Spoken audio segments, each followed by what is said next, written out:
নমস্কাৰ বন্ধুসকল।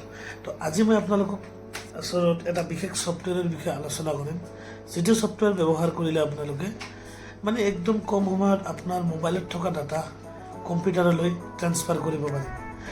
একচুৱেলি মোৰ চেনেলটো তেনেকুৱা ধৰণৰ টেকনিকেল চেনেল নহয়, তো কিন্তু মই ভাবিছোঁ কি যে এনেকুৱা ধৰণৰ ছফ্টৱেৰৰ বিষয়ে আপোনালোকৰ মাজত লৈ আহিলে আপোনালোকৰ যথেষ্ট উপকাৰ হ'ব। তো বলক ভিডিঅ'টো দেৰি নকৰাকৈ আৰম্ভ কৰোঁ। বন্ধুসকল, মই আপোনালোকক দেখুৱাব খুজিছোঁ মোৰ গেলাৰীত এখন ভিডিঅ' আছে। এই ভিডিঅ'খনত যেতিয়া মই ডিটেইলছত যাম, এই ভিডিঅ'খনৰ টোটেল MB 107 MB, আৰু এই 107 MBৰ ভিডিঅ'খন মই আপোনাৰ কম্পিউটাৰত ল'ব লাগে। তো কোনটো প্ৰচেছত ল'লে বেছি ইজি হ'ব? আগতে কি কৰিছিলে, মানুহে ডাটা কেবল ব্যৱহাৰ কৰিছিলে আৰু ডাটা কেবলেৰে ভিডিঅ' ট্ৰেন্সফাৰ কৰিছিলে। বলকচোন এই প্ৰচেছটো ইউজ কৰি চাওঁ কেনেকুৱা লাগে। বন্ধুসকল, প্ৰথমতে আমি এই প্ৰচেছটো কৰিব লাগিলে তো আমি কি কৰিব লাগিব, ইণ্টাৰনেট কানেকশ্যন যিটো আছে, কিন্তু ইণ্টাৰনেট কানেকশ্যন যিটো আমি ৱাইফাই ব্যৱহাৰ কৰোঁ, কম্পিউটাৰ আৰু মোবাইলত দুটা মানে ৱাইফাই ছেম নেটৱৰ্কৰ হ'ব লাগিব। এতিয়া মই প্লে ষ্টৰত আহিছোঁ আৰু ইয়াত FTP ৱাইফাই FTP ছাৰ্ভাৰ বুলি মই টাইপ কৰি দিয়াৰ লগে লগে ইয়াতে ছফ্টৱেৰটো ওলাই গ'ল। যিহেতু মোৰ ইনষ্টল আছে সেইকাৰণে অ'পেন দেখাই আছে। আৰু এতিয়া মই লাহেকৈ এইটো ক্ল'জ কৰি মই ছফ্টৱেৰটো অ'পেন কৰিম।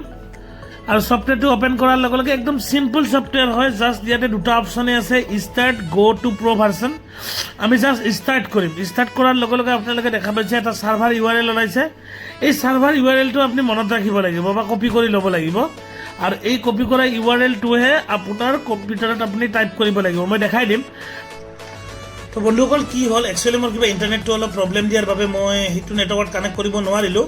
এতিয়া মই আপোনালোকক দেখাই আছোঁ, মই মোবাইলতো 2.4G কানেক্ট কৰি লৈছোঁ, মই ইয়াতো 2.4Gটো কানেক্ট কৰি ল'লোঁ। আমি কি কৰিম, এতিয়া মই মাই কম্পিউটাৰটো অ'পেন কৰি ল'ম। মাই কম্পিউটাৰটো অ'পেন কৰাৰ লগে লগে এনেকুৱাকৈ আপোনাৰ ওলাই আহিলে ইয়াতে আপোনাৰ এই চাৰ্চ বাৰ, এই বাৰডালত আপুনি কি কৰিব, মই একচুৱেলি কপি কৰি ৰাখিছোঁ, সেই যে তাত আমি URLটো পাইছিলোঁ, সেই URLটো পেষ্ট কৰি দিব লাগিব। এইটো URL আছে, এইটো আহি গ'ল। আগৰটোত মই এতিয়া মই ইণ্টাৰ কৰি দিয়াৰ লগে লগে দেখিছে মোৰ মোবাইলত থকা সকলোবিলাক ফ'ল্ডাৰ মোৰ কম্পিউটাৰত আহি পাইছে।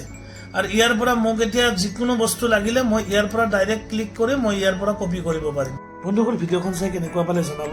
যদি ভাল লাগিলে লাইক কৰিব, চেনেলটো ছাবস্ক্ৰাইব কৰিব, আৰু এনেকুৱা ভিডিঅ' আপোনালোকৰ মাজত লৈ আহিম। আজিলৈ আহিছোঁ, নমস্কাৰ।